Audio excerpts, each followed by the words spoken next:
patuloy na nagbibigay serbisyo. Pag-asa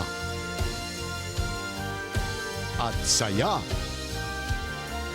GMA Regional TV. Kapuso ng bawat Pilipino.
Ito ang GMA Regional TV, One Mindanao.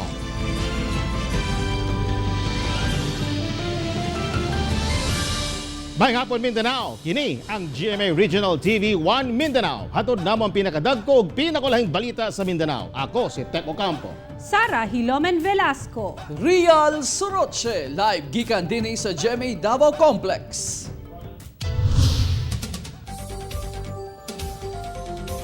Dakong bahin sa Barangay Los Amigos, Davao City, gibaha human bundak ang kusog nga ulan kagahapon. Samtang pipila ka lugar sa Pulumulok, South Cotabato, gilinupan usab. Ang report. Sa kadako sa baha, miabot na sa kalsada sa crossing Los Amigos ang tubig. Human milapaw ang sapa sa lugar, hinungdan, daghang motorista ang wala katabok. Bisan ni hunong na ang ulan, nagpadayon gyapon ang pagkaguro sa baha nga gikan sa ibabaw nga bahin. Sa Teachers Village sa Kalinan, Davao City, susama gyapon ang kataas sa tubig baha nga misulod na sa kabalayan. Aron dili mabasa ang mga butang, gipampatong na lang kini sa mga residente sa ilang mga lamesa ug bangko. Human sa pipila ka oras, nihubas ang baha, apan nagbilin og lapok sa mga nabahaan. Sa video nga kuha sa netizen nga nagpuyo sa Kaunlaran Subdivision sa Pulumulok, halos maabot na sa tuhod ang tubig baha sa ilang lugar atol sa pagbunok sa ulan. Kini human milapaw ang tubig sa kanal nga daan ng barado tuod sab sa basura ug mga yutang na pundo. Sumala sa pag-asa ang pag-ulan sa South Cotabato, Jensan ug uban pang lugar sa Soc-Sargent Region. Epekto gyapon sa nasinating Easterlies. Busa tambag sa pag-asa nga kanunay magbinantayon sa kalit nga pag-usab-usab sa dagan sa panahon, labi na sa kahaponon ug kagabion.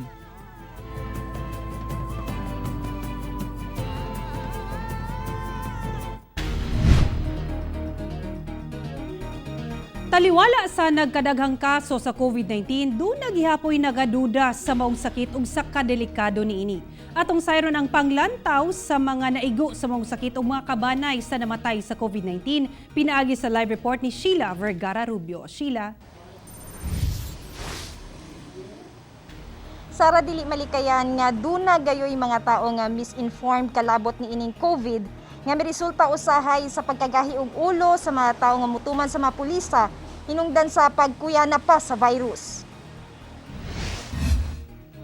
Gawas sa suliran sa nagkadaghang kaso sa COVID-19, nahimong dakong hagit sa kagamhanan karon ang pagkatag sa masayop nga impormasyon bahin sa maong virus.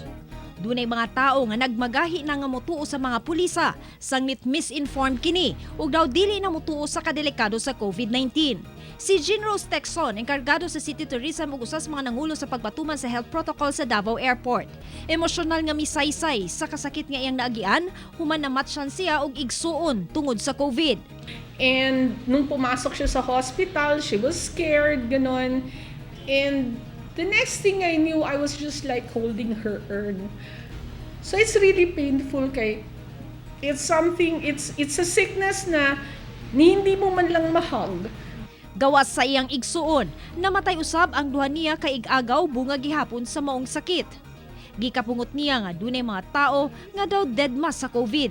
Hindi ko alam kung gusto kong sakalin or whatever, ganyan. Kasi para bang, you don't know how it is until it hits you.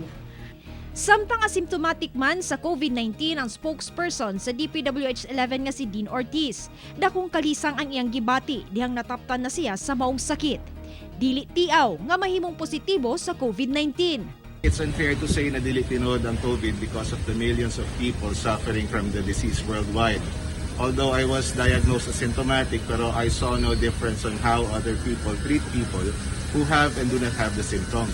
Halos pare-pareho lang. So unta, mas daluman pa nato ang understanding about the disease and the people who have it. Instead nga ato i-reject, ato hinuong tagaan og pagsabot og simpatiya. Dayag sa social media ug uban pa ang mga misinformation bahin COVID. Busa, nanawagan si Mayor Inday Sara Duterte sa nagkadayang ahensya sa gobyerno nga pakgangon ang mong misinformation. Ang PIA ug DOH nangunay karon sa pagbansay sa mga batan-on kalabod COVID health protocol ug gitakda usab nga mulusad og virtual orientation sa mga media.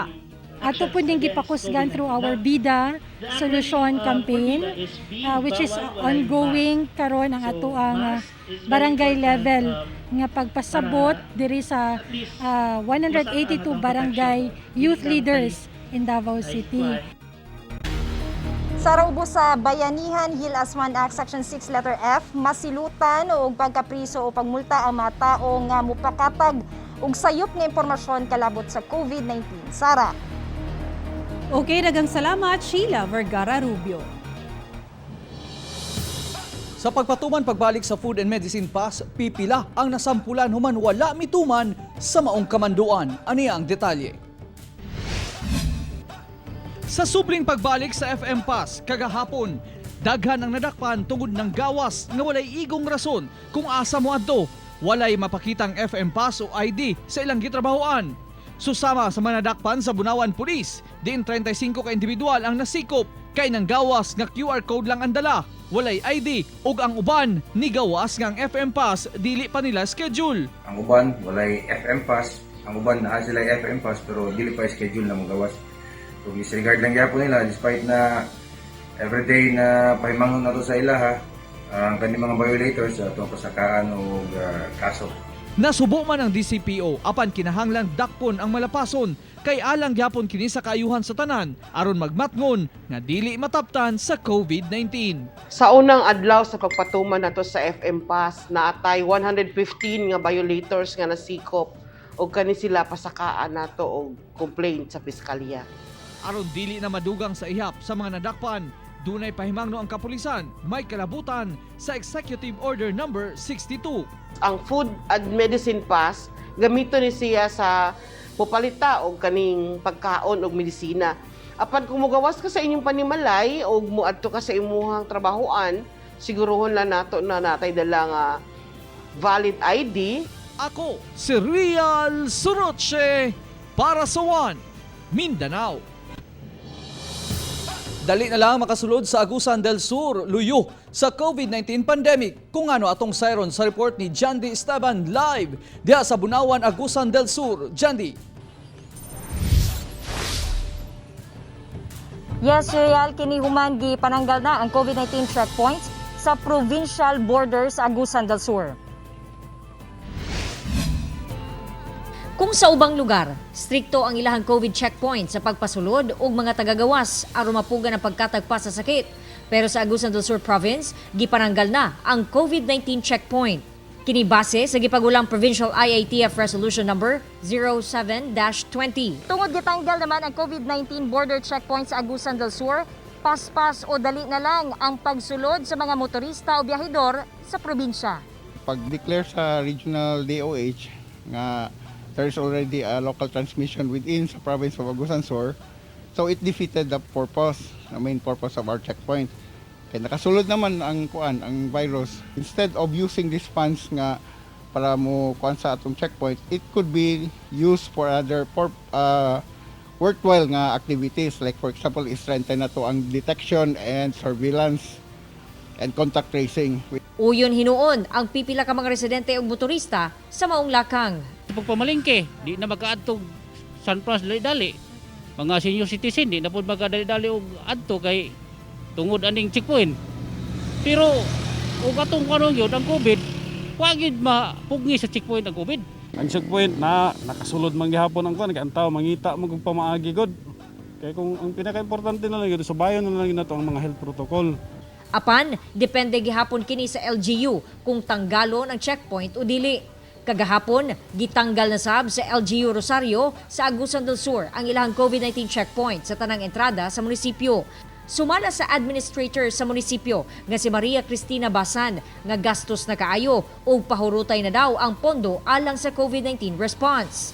Hinuon mas gipakusgan nila ang pagpatuman sa health protocol sama sa munisipyo sa San Francisco. Ma'am, good morning ma'am, sir. Reminders lang ko sir sa pag naog ninyo magsuot mo ko na face mask o face shield ha. Pataon lang sa ma'am. Kinahanglang naka-face mask o face shield ka aron dili masita o maisyuhan og ticket. Apan doon nagihapon lugar sa probinsya nga nagpabilin ang COVID-19 checkpoints sama sa Bunawan. Kaniadto lakip sa requisitos una makasulod ang negative result sa rapid test, medical certificate o guban pa. Pero karon valid ID na lang makasulod na ka. Pro na karon sa kuan ma'am kay wala na boundaries, wala na makasala. Mao nagipabilin ang Bunawan dito sa Barobo o diri sa Libertad. Diri sa Consuelo. So paspas na diri ang checkpoint. Dito naman valid ID na lang. Pero naagihapon way valid ID.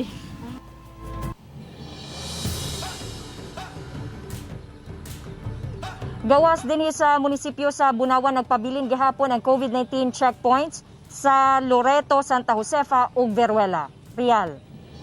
Diyan sa mong kamanduan, kumusta ang pagdawat sa mga residente sa mong lugar kay sa mga ingon ani nga sitwasyon, makita ginato nga mudagsa ang mga residente padulong sa mga poblasyon. So kaganiya, kumusta yung pagtuyok labi na sa pipila ka mga munisipyo sa probinsya?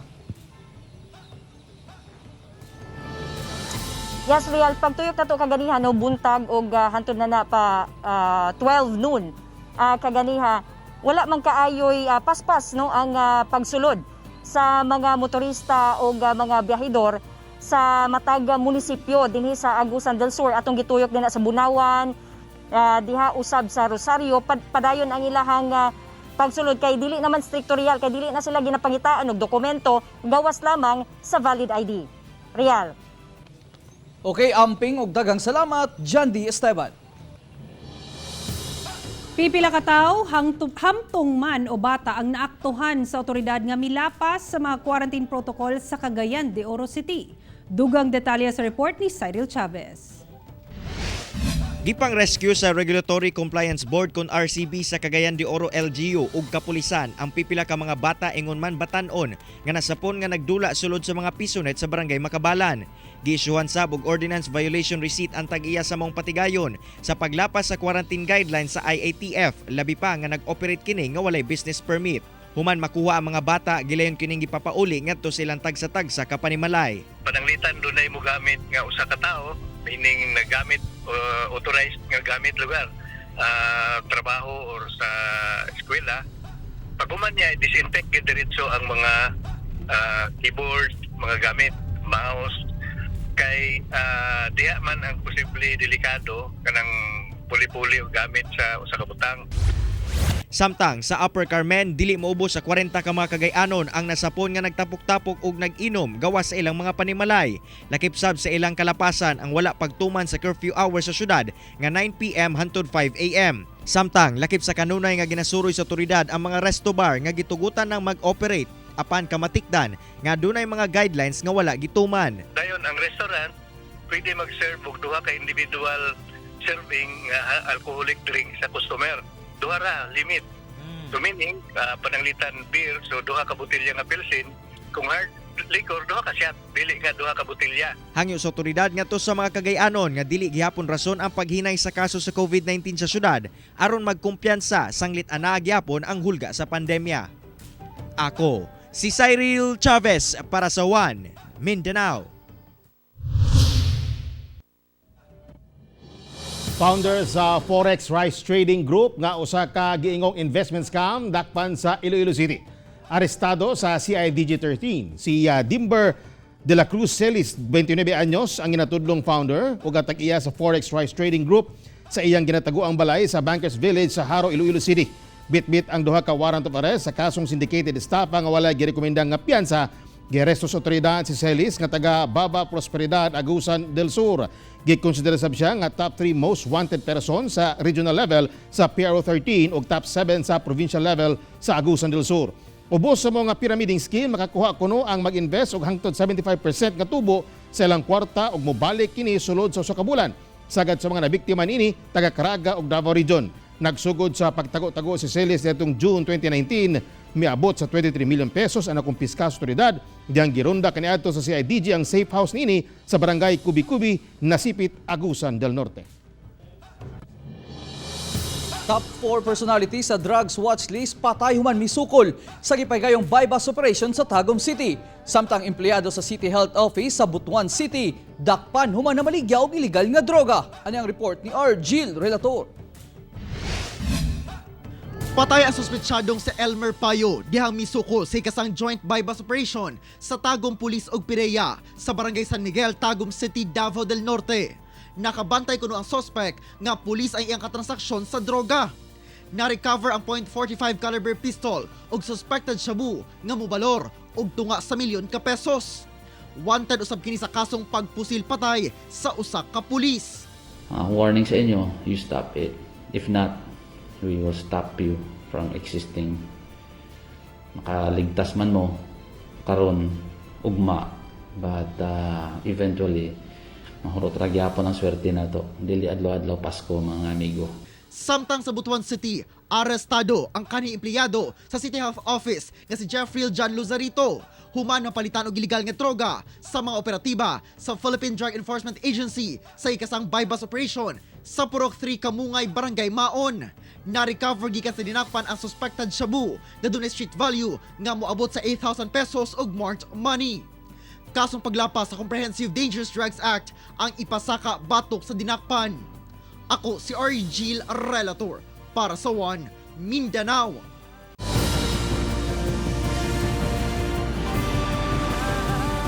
Ito ang GMA Regional TV, One Mindanao. Guot nga trapiko ang nasinati karon sa mga motorista sa Cagayan de Oro City. Kung ano, sayro nato sa live report ni Cyril Chavez. Cyril. Yes, Tek, hasol gayod ang nasinati sa mga motorista dinhi sa Cagayan de Oro City human nga gipasiradan ang usa ka lane sa Makanhan flyover tungod sa ongoing construction. Perwisyo ang gibati karon sa pipila ka mga motorista sa dakbayan sa Cagayan de Oro human gipasiradan ang usa ka lane sa Makanhan flyover tungod sa ongoing drainage project sa DPWH Region 10. Bumper to bumper ang mga sakyanan ug halos wala na gadagan. Kung kaniadto free-flowing lang ang mga sakyanan nga padulong sa Uptown Cagayan de Oro tungod sa pagpasirado sa usa ka parte sa Makanhan flyover ing ani ang resulta sa dagan sa trapiko. Bantawan lang ini, sir. Bantawan na lang nato kayo sa man. Tuso na lang yun. Perwisyo kayo yun. Oo, dako kayong alkansi namo sa pamasahe pan. Kay imbes nga mga karong orasa makakuan mig mga 5 ka round 2 pa. Tungod sa traffic. Scheduling o rerouting ang gihimo sa Roads and Traffic Administration aron ma-address ang problema sa traffic. Gikan alas 6 hangtod alas 11 sa buntag, ang mga sakyanan nga padulong sa downtown mamahimo nang moagi sa Masterson Avenue ug Makanhan flyover, samtang ang mga sakyanan nga padulong uptown paagion sa Concordio Jail Street. Pagka alas 4 sa hapon hangtod alas 8 sa gabii, ang mga sakyanan nga padulong uptown mamahimong moagi sa Makanhan flyover dayon Masterson Avenue, samtang ang mga padulong downtown paagion na sa Concordio Jail Street. Sa katong mga kaigsuonan nato, sir, nga namang giuban nga maperwisyo sila lagi naana ta diha nakasabot sa ilahang mga feelings uban pa. But then kung kita ang atong oras sa duty is alas 8, so nakabalo na ta nga traffic diha sa may area nga malabyan nato, so pwede ta mo take og alternate routes. Samtang nagpahigayon sab og road closure og rerouting sa Barangay Kamaman-an subay gihapon sa nagapadayon nga road projects sa DPWH sa syudad. Busa giabisuhan sab ang mga motorista nga kung mamahimo likayan ang pag-agi sa maong mga dalan labi na kung nagdali kamo. Tek, gibanaan nga ang proyekto sa DPWH di adapit sa Makanhan flyover mulungtad sa napulo ka adlaw. Busa gituan kini nga mahuman karong Nobyembre 26. Samtang ang proyekto sa Barangay Carmen mulungtad matud pa sulod sa usa ka tuig. Busa pahimangno sa otoridad ngadto sa mga motorista nga magbaon og dugang pasensya, ilabi pa kung moagi sila sa maong mga lugar. Tek. Daghang salamat, Cyril Chavez.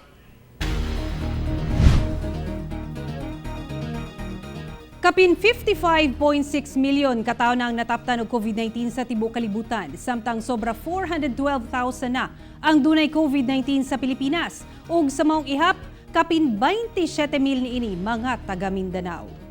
Misa ka na sa 55,639,000 katawo ang nagkasakit og COVID-19 sa tibuok kalibutan. Duna na sa kapin 35,796,000 nga recoveries ug sobra 1,338,000 ang namatay.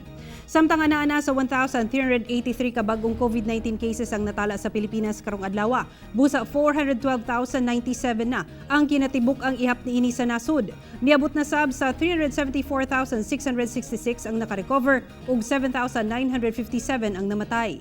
Ug 27,015 na ang dunay COVID-19 nga mga taga Mindanao. Ana sab sa 20,348 ang naayo na ug 963 ang namatay. Usa ka inahan nga dunay history sa paghatod og module sa iyang anak sa eskwelahan sa Cagayan de Oro City nagpositibo sa COVID-19. Ani ang COVID-19 update sa Mindanao pinaagi nining report. Pulos mga senior citizen ang bagong nagpositibo sa COVID-19 sa Barangay Bukana sa Davao City. Ang 82 anyos nga lolo nga nakasinati og sintomas niadtong Domingo, 83 anyos nga lola nga duna say sintomas niadtong November 11 ug 73 anyos nga lola nga asymptomatic nalakip sa 7 ka nagpositibo sa sakit. Misa ka na sa 5,297 ang confirmed COVID-19 cases sa Davao City, 3,320 ang recoveries ug 233 ang namatay. Sa Cagayan de Oro City, usa ka inahan nga dunay history nga naghatod og module sa iyang anak sa eskwelahan ang nagpositibo sa COVID-19. Ang 36 anyos nga babaeng taga-barangay Ipunan na-expose siyang kauban sa trabaho nga nagpositibo na daan sa sakit. Ana-ana sa 2,088 ang kumpirmadong kaso sa COVID-19 sa Cagayan de Oro City. 1,427 ang nakarecover na ug 86 ang namatay. Sa General Santos City, 1,000 na ang total COVID-19 cases sa syudad. Human na dugang ang 18 ka bagong nagpositibo sa COVID-19. Lakip niini ang 2 ka barangay health worker, usa ka nurse ug usa ka seafarer. Samtang dunay antigen swabbing station ang barangay Kalumpang ug barangay Dajangas West sa Gensan. 1,000 na ang kumpirmadong kaso sa COVID-19 sa General Santos City. 793 ang naayo na ug 40 ang namatay. Ako si Sarah Hilomen Velasco para sa One Mindanao. Gikakurat sa mga Davaoenyo nga ang mga COVID control checkpoint o choke point gipang butangan og mga lungon. Anyang detalye. Mga hulagway kini nga kuha sa netizen sa nagkadayang choke point sa Davao City nga gikakurat nila kung anong dunay mga lungon sa lugar. Duna pa'y nakabutang nga karatula nga stay at home or stay inside. Daghang Davaoenyo ang nagyawyaw kung anong gibutang kini nga daw nagdalaw kalisang ingon man kalangan sa dagan sa trapiko. Ako na pamaagi nga para tingnan ko nimo ang paglahat sa tao. Paano mga bata nga wala kasabot ang lungon? Kaya isa pa dili man tino dili ang sabol nga kanang lungon mo itong hadlok ng tao. Dunay uban ang nakauyon pero wala sila nahadlok kay pagtuo nila nga gibutang kini isip pahimangno nga magpuyo sa balay kung wala importanteng lakaw. Atong kuan, atong Domingo sa buntag, isip ko diri. Pero karong buntag nangawala na ang mga lungon sa checkpoint. Wala man direktang giangkon sa otoridad nga sila ang nagbutang, pero usa lang kuno ang klaro, daghan gyapon ang malapason nga padayong nagasupak sama sa curfew. Nikabat na og 2,621 nga mga masinupakon sa curfew ang atong nadakpan, mga nasikop o kani sila mo atubang o complain sa ato ang piskalya. Namatikdan nga sa niaging Sabado ug Domingo ni Saka ang ihap sa mga malapason ani. Ako, si Real Soroche para sa One Mindanao.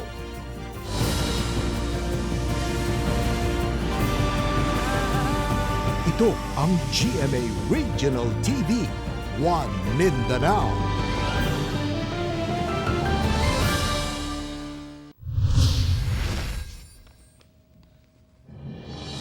Duha ka man naglahing disgrasya sa motor ang nahitabo sa Cotabato Province. Diin duha ang patay ug usa ang samdan. Anang report ni Cyril Chavez. Dead on arrival sa ospital ang motor rider nga si Jahid Lampatan Lu, 38 anyos ug angkas niini nga si Jodin Sendad, 27 anyos, puros taga Kabakan, Cotabato. Ang duha na biktima sa hit and run sa Barangay Binulingan, Kidapawan City. Sa investigasyon, pauli na unta mga biktima sa Kabakan diyang mabanggaan og naghuguros nga sakyanan. Sa kakusog sa impact sa pagkabangga, nangalagpot ang duha samtang maayong pagkabungkag sa ilang motorsiklo. Padayon pang gipangita sa Kidapawan City Police ang sakyanang nakabangga sa duha ka biktima. Samtang, nabalintong ang usa ka pampasaherong tricycle sa highway sa Mlang, Cotabato. Nagkapangos-pangos ang driver ug nabagok pa ang ulo niini sa semento. Sumala sa mga mirespondeng saksi, nakita nila ang paikis-ikis na ang dagan sa tricycle ay kini nabalintong. Nabuaksab ang windshield ug side mirror niini. Sa karon, critical pa ang kondisyon sa driver sulod sa ospital. Ako, si Cyril Chavez para sa One Mindanao. Sa Upol, Misamis Oriental, tulo ka tawo nga nagdula og tungits taliwala sa pagbawal ubos sa quarantine guidelines gidakop. Prisohan ang gitugpahan nila Arnulfo Dalanay, 60 anyos, Adhen Ray Cotejo, 28 anyos, ug Ruben Malinis, 37 anyos, pulos residente sa Zone 4A, Barangay Igpit, Upol, Misamis Oriental. Nakuha silang posisyon ang mga baraha og 280 pesos nga bet money kasong paglapas sa Presidential Decree No. 1602 ang ipasaka batok sa mga dinakpan. Nagpahimang usab ang otoridad ngadto sa publiko nga likayan nga malambigit sa susamang kalihukan labi pa nga posibleng diha magsugod ang tinakdanay sa COVID-19. Samdan ang 28 anyos nga si Jeffrey Kalunsag, human gidunggab si best friend samtang nag-inom ang duha sa Purok Talisay, Barangay Militar sa Tukuran, Zamboanga del Sur. Sumala pa, nagkalali si Kalunsag ug ang suspect nga si Oliver Duyag nga may resulta sa pagpanunggab nini sa higala gamit ang kutsilyo. Duha ka sama dinunggaban ang naangkon sa biktima, kinsa padayong ginatambalan sa ospital, apan luwas na sa makuyaw nga kahimtang. Samtang padayon pang gipangita si Duyag, kinsa daling misibat human sa insidente. Sa Siocon, Zamboanga del Norte, gikasuhan na ang napulo ka tawo kinsa nadakpang nagdala og mapinutol nga kahoy nga walay dokumento. 90 ka piraso sa puting lawaan ang karga sa usa ka pump boat nga dunay sakay nga napulo ka tawo kinsa na intercept sa Seaborne Patrol sa Siocon Municipal Police sa kadagatan sa Barangay Latabon. Daling gi-turnover ngadto sa sentro ang mga illegal nga kahoy samtang nagatubang ang napulo ka dinakpan og kasong paglapas sa PD 705 o Philippine Forestry Code as amended by EO 277 and EO 23. Sa Pagadian City, arestado ang usa ka Army Reservist atol sa bypass operation sa Purok Hillside, Barangay Buenavista. Ang suspect nga si Ronilito Tadle nakuhaan og 5 ka pakete sa shabu nga sumala pa gikan sa Lanao del Norte ug Lanao del Sur. Nasayra nga priso na ni adtong Enero si Tadle ug nakagawas pinaagi sa plea bargaining agreement. Sa milabayng bulan nadakpan sab ang iyang asawa tungod gihapon sa pagtulak og illegal nga droga. Ana karon sa kustodiya sa Pagadian City Police ang suspect, kinsa kasuhan og paglapas sa Comprehensive Dangerous Drugs Act of 2002.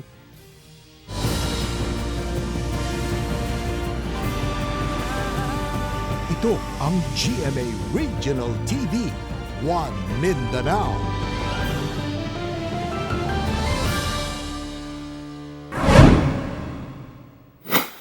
Arestado ang tulo ka lalaki sa Lanang, Davao City human nakuhaan og mga ilegal nga armas. Ang mga suspect gilang sila si Glenn Kalimpong, Alan Siega Ortiz ug Glenn Siega Japay, kinsa gikan sa Manila og posibleng mga miyembro sa usa ka dakong criminal group.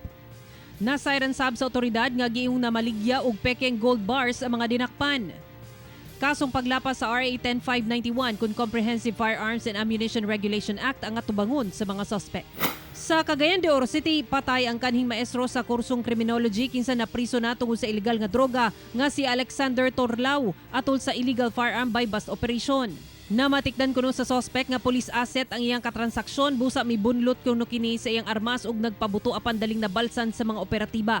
Nakuha sa crime scene ang usa ka homemade handgun, 6 ka basiyo sa 9mm, 2 ka basiyo sa caliber 45 ug usa ka magazine sa caliber 45 nga dunay 3 ka bala. Nakuha sa abangan sa 6 ka gramo sa gituang shabu nga mobalor sa 40,000 pesos. Karong tuiga lang nakagawas ang suspect sa prisuhan ug nalambigit sa ilegal nga pagpamaligya og armas. Sa Cagayan de Oro City gihapon, arestado ang personay sa Roads and Traffic Administration kon RTA nga si Monty Hakim Dato Imam human mapalitan og pakete sa gituang shabu sa Barangay Carmen. Nakuha gikan sa suspect ang tulo ka sachet sa giingong shabu nga mobalor ngadto sa 13,600 pesos. Samtang sa laing buy-bus operation, dakpad sab ang notadong illegal pusher nga si Winnie Kapawa atol sa buy-bus operation. Misulay og sibat ang suspect apan nadakpan gihapon kini. Nakuha gikan sa dinakpan ang marked money, duha ka sachet sa gituang shabu ug .22 nga revolver nga dunay 6 ka bala.